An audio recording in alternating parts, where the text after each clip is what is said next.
This piece is called A Piece to Introduce a Series of Poems that have titles that are longer than the poem themselves. I'm not sorry about it.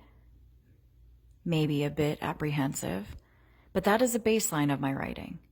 So maybe I should just grow comfortable with long introductions to short-lived relationships. I mean poems. You call poems relationships?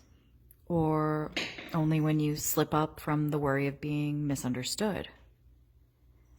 After that, you can get off subject. The subject being writing a poem. Because the tricky and complicated subject of poems, I mean relationships, has become a distraction. The reason to write a poem is to express the feelings of that journey we all take towards discovery of ourselves, our many selves, accepting those folks, hating them briefly, maybe not briefly. But after that hate comes communication. Love is not something you do. It's a type of communication. Love is not something you do. It's a type of communication. Love is not something you do. It's a type of communication. You don't want to jump right into love from hate. So we instead get right back into writing the damn poem. Apprehension. Now snugly tucked under my arm, like a balled up cardigan on a hot day. Where to go, but on to read poems. I finally grow back my feathers. And you expect me to use them to fly back to the one who clipped them? Mother is sharpening her shears.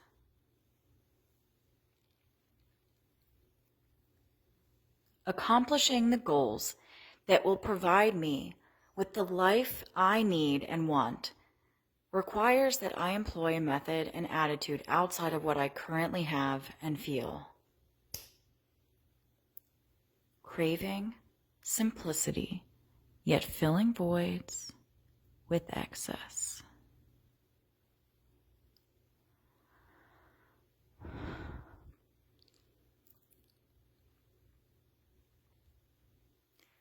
Asking yourself questions that provide an answer that mainly comforts my fears of being present with your current circumstances, which include, but are not limited to, anxiety, depression, and suicidal ideation. Is solitude a form of simplicity? The answer is still yes.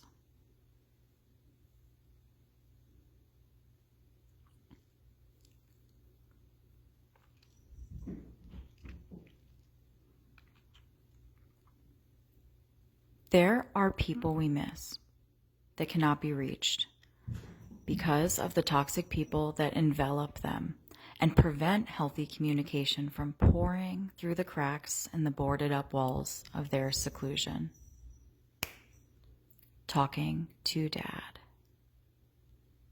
Talking to Dad.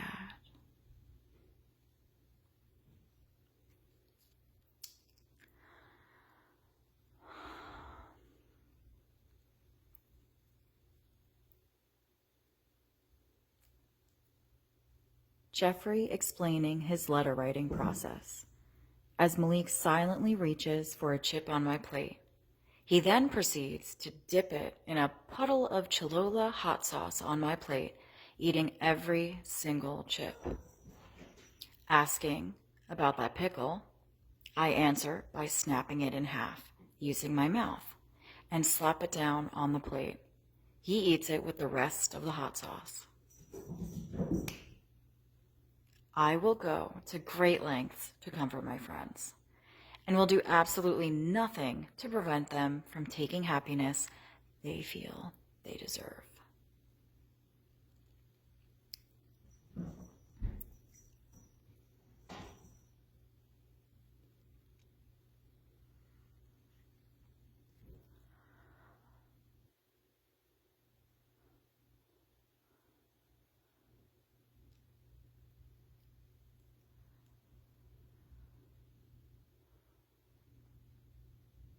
When my father was diagnosed with emphysema, he did not tell me the first year, and instead continued to smoke his tobacco pipe. On the porch, around the yard, at work, every day, throughout the day. His life revolved around that pipe, and he knew to set it down would be to lay down his own life. To tell me he smoked, as he was dying from that very pipe, meant to lay down my life, as he is the center of my heart. When he told me the truth, I told him I would not speak to the man that killed my father, that continued to kill my father. He quit that week. A year later, he came to me with a cigarillo in his hand and tears in his eyes. He was dying and asking me to remain on speaking terms with his killer. How do you say no to a dying man, even if he is a killer? Flicking a cigarette, walking back into the building, and then releasing that last puff.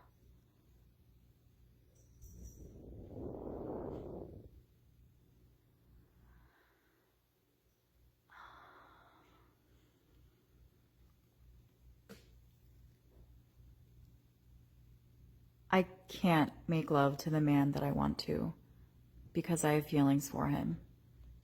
Less than a year after I was drugged and raped by someone I trusted and cared for, because of this abomination on my sexual empowerment and positivity, I am unable to dissociate my fears with that experience. Only able to dissociate when a man I love tells me how much he cares for me, as he kisses me and holds my head in his hand as gently as an egg rests in a nest. Past love, harming, present love.